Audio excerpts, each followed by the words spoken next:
Hello, I'm Greg Washington, President of Patients Unlimited Marketing Consultants. I'm going to give you some powerful marketing strategies to market your surgical services using non-surgical devices. You can tell from that 40-year plus history, we've known a thing or two, we've seen a thing or two, but we've done a lot to help cosmetic specialists over the last 26 years that the internet's been in place to market their services effectively. And to do that, I'm going to talk about 4 different areas of importance to you that will allow you to be on a page of being more effective with your marketing strategies. The first is going to be, what are the most effective strategies to market a cosmetic surgery practice to date? What's really up to date? I'm going to give you some facts and information based on research. 2, how do you leverage your promotional efforts from non-surgical procedures to major surgery procedures? And then we'll go into, where do you use and depend on organic search results and what works best. And finally, we are going to talk about pay to play or AdWord marketing.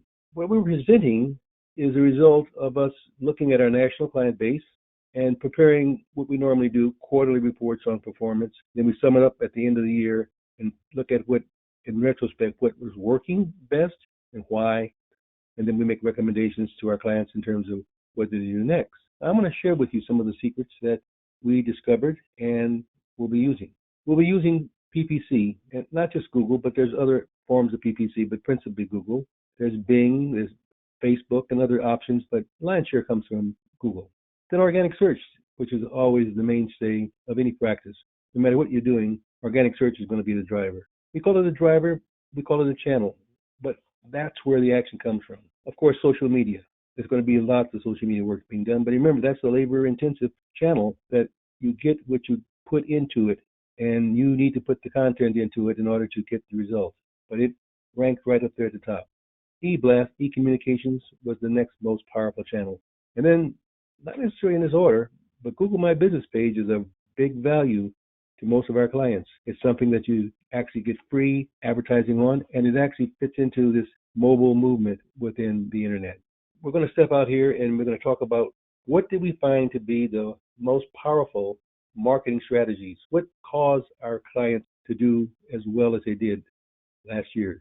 1, they planned and executed an internet marketing program with a strategy. That may sound simple, but that's the first step.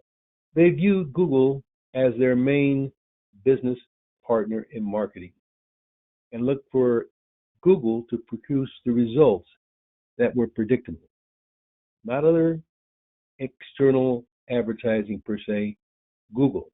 It's Google's world, and the opportunities are on the internet, and Google controls the internet.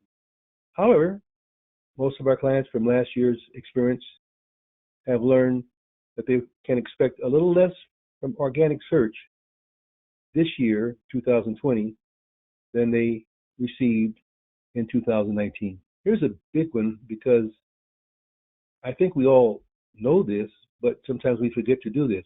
Make staff training and motivation the top priority of your marketing efforts. There's nothing that really gets in front of that.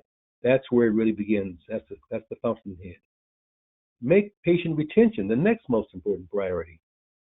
You might say, duh to that, but the realities are, sometimes we get so involved with the external marketing activities, we forget that if they're marching in the front door and out the back door at the same time, you're basically standing still. Even worse, you could be losing your whole practice. 6, collecting patient reviews. This is probably the most important innovation in marketing of any service in any business, is the power of online reviews. People aren't going to their friends and relatives anymore, or as much, when they want to get advice. They're looking at those reviews. We all use Amazon, and we know what we do when we buy on Amazon. First thing we look at is reviews, spilled over to every aspect of American business. The next thing we learned from our research was, Google is now geo-fencing.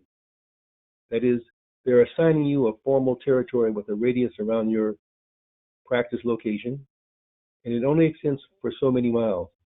You really are working in a box with all of the other competitors that are geographically close to you. Very important advent in the growth of internet marketing. So That is something that we want to be sure we have a strategy to deal with. And we'll talk about that a little later. The final strategy was the use of a marketing manager, because business of marketing, not just the internet, but some of the external things that you're doing, it's very complex. It's very time oriented. Events need to happen with precision, and there needs to be somebody in charge. And we can't just basically overuse a practice manager to be HR, accounting, facilities, and marketing.